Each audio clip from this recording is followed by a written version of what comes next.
Welcome to a Level Ahead video seminar for John Donne's The Sun Rising. Each video integrates 4 key learning pillars to ensure you understand and can apply your knowledge to discussions and essays. For more details, please look at the video on the website. Now, let's get on with the poem.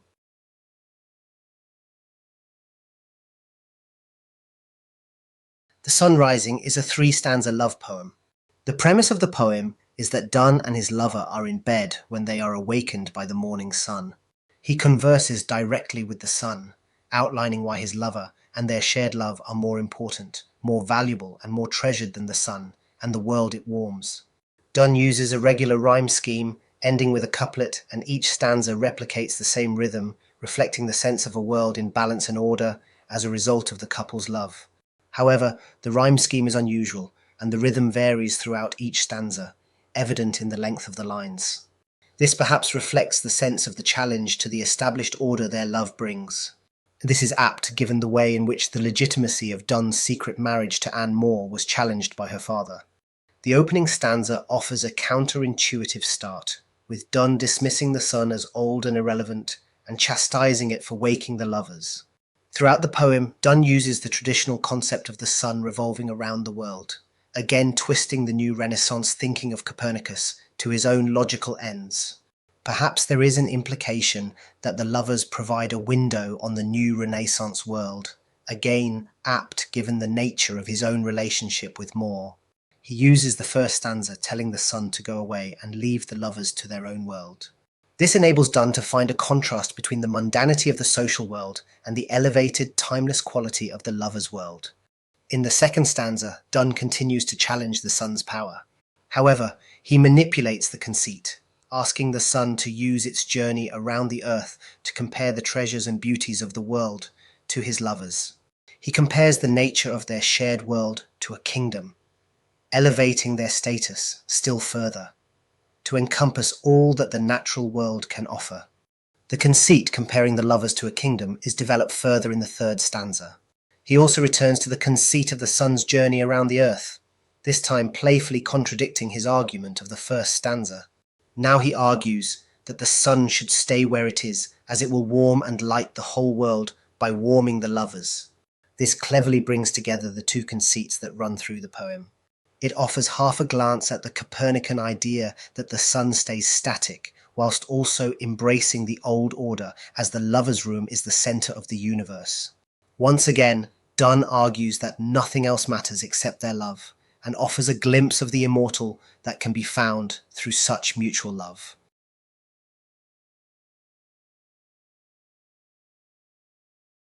Stanza 1. Donne opens the stanza with a series of rhetorical questions which establish both the tone and the argument.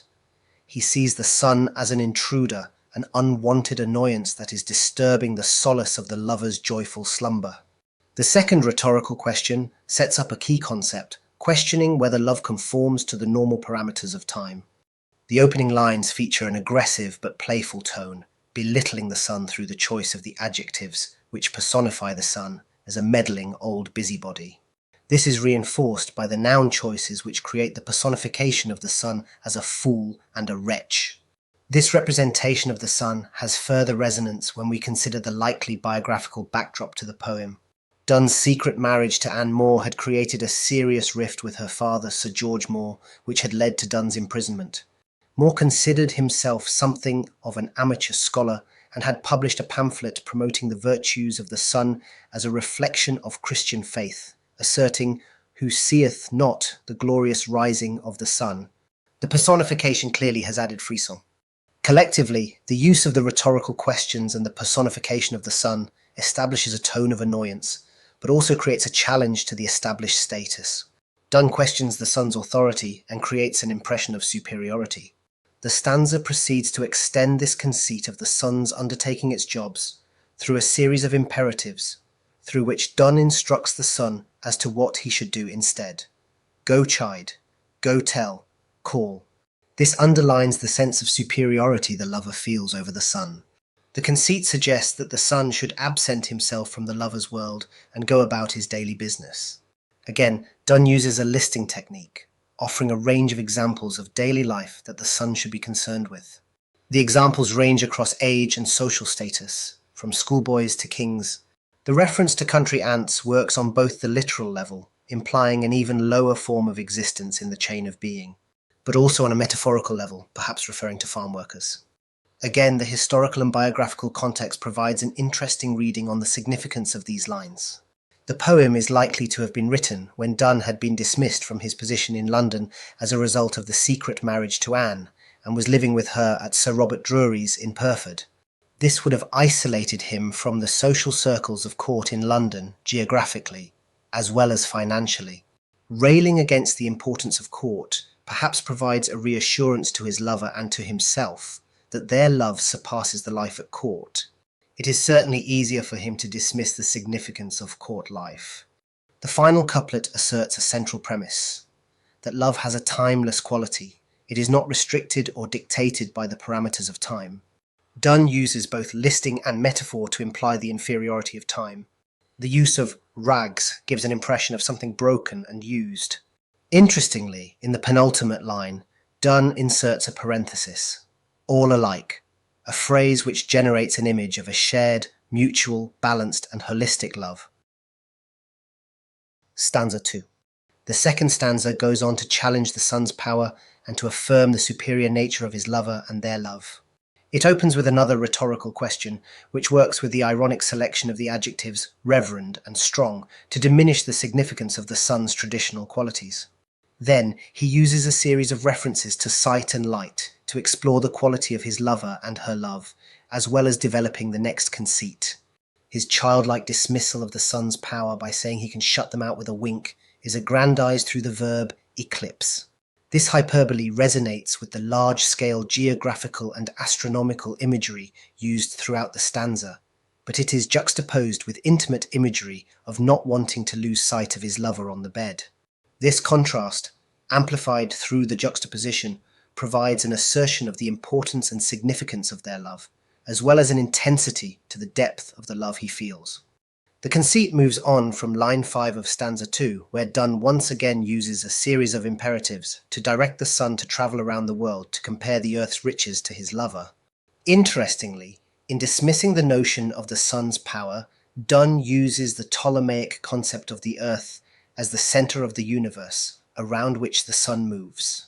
Although he doesn't sustain a constant position in relation to these concepts in the next stanza, taken in isolation, this reference reinforces the idea of moving on to a new world order, a new way of thinking, which places the significance of their love and of individual fulfillment at the heart of Renaissance thinking.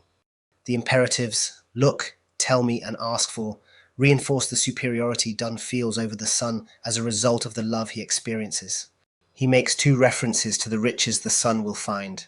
The first are the natural resources of spices and minerals from the earth, the Indias of spice and mine.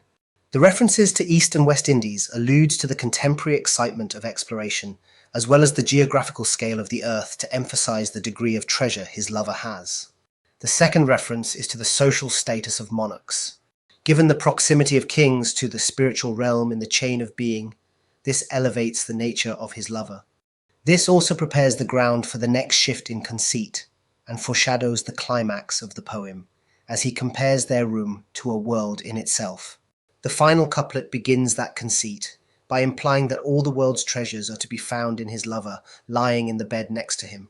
Once again, Donne uses a characteristic adjective, all, to imply universality. In the third stanza, Donne reverses his original repudiation of the sun, and now takes credit for making the sun's life easier through the assertion of the lover's room containing all the world's wealth, and therefore being an everywhere. Therefore the sun can stand still and do its job by lighting and warming the world. The stanza opens with a reiteration of the conceit that the lovers are the epitome of kingdoms. She is all states, he all princes.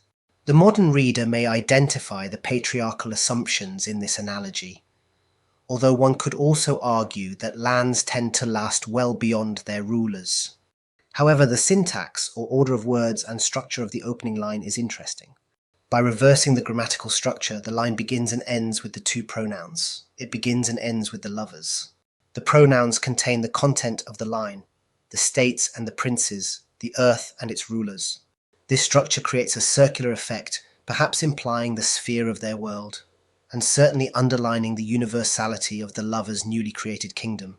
We note the repetition of all within the first line, which further reinforces this concept of universality. The second line, through both the caesura and the line break, dismisses anything outside their sphere as nothing. The next two lines emphasize the insubstantial nature of the world in comparison to the lovers. The choice of the verbs linked to charade or emulation create this sense of comparative insignificance. Play, mimic, alchemy. Donne then switches back to addressing the sun and flips his original argument from stanza 1. Now, he claims that the nature of the world being captured in a single room makes the sun's life easier, and therefore invites it to stay and warm them. He maintains the light-hearted insults, first with the dismissive tone created in the caesura of the parenthetic. Thou sun art. This is coupled with the references to the sun's age. Age asks ease, and the allusion to the sun being a servant inferred in duties. Note also how Donne reminds the sun that he can only be half as happy as the lovers, a playful reminder of their superior levels of fulfillment and existence. Donne reminds us of the qualities of the sun, producing warmth and light through the repetition and alliteration of warm the world that's done in warming us. However, this time it is associated with a focus on serving the lovers. The final couplet reiterates the main conceit of the lover's room being a world that encapsulates all that is good in existence. Donne playfully flits between the Ptolemaic and Copernican views of the movement of the heavenly spheres, here implying that the sun remains fixed, but then so does the world. It underlines the light-hearted and quick-witted nature of the poem, one designed to praise, perhaps even reassure his lover, and the nature of this shared, mutual love.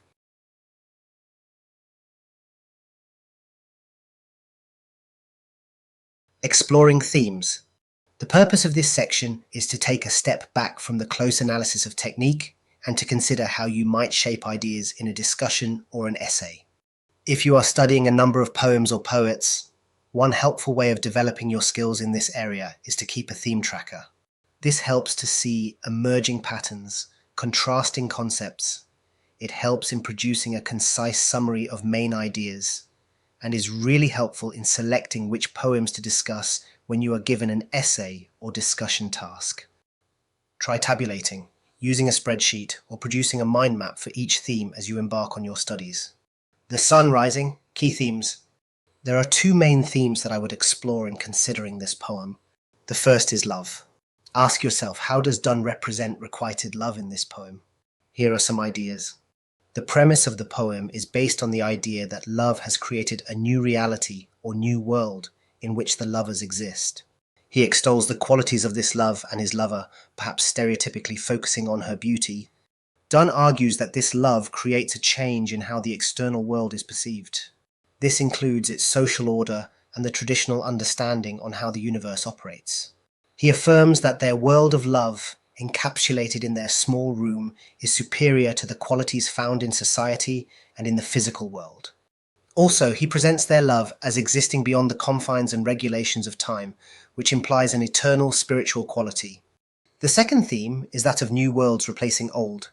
Ask yourself, how far does Donne present a new world order and a rejection of the old? Here are some ideas. Donne challenges the established social order and, more broadly, the perception of the wider world. This is done by questioning the values and significance of the external world compared to the lover's world. Donne also explores the contemporary developments in belief in how the universe is constructed, using the imagery of astronomical bodies. However, you could argue that he uses these references playfully, flitting from old to new world views. This suggests that he makes these references for effect rather than to explore their concepts. Donne uses these astronomical images to resonate the idea that the lovers have created a new world. This world develops a feeling that he can dismiss the social world and its hierarchies. However, it is notable that he can only express the concept of this new world through comparison with the old world.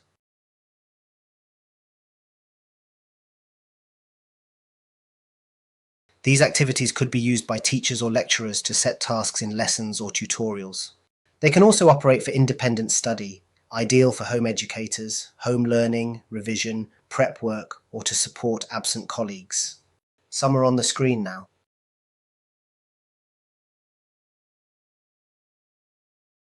Some activities can apply to many of the poems in the range of seminars, offering portability. Others are more specific to the individual poem, giving students a more focused learning journey. We hope that this video has been helpful in supporting your studies of this poem. Please leave feedback to let us know what you think and to help support our members with anything that could be improved or added to our service. Thank you for listening, and good luck in your studies or your preparation.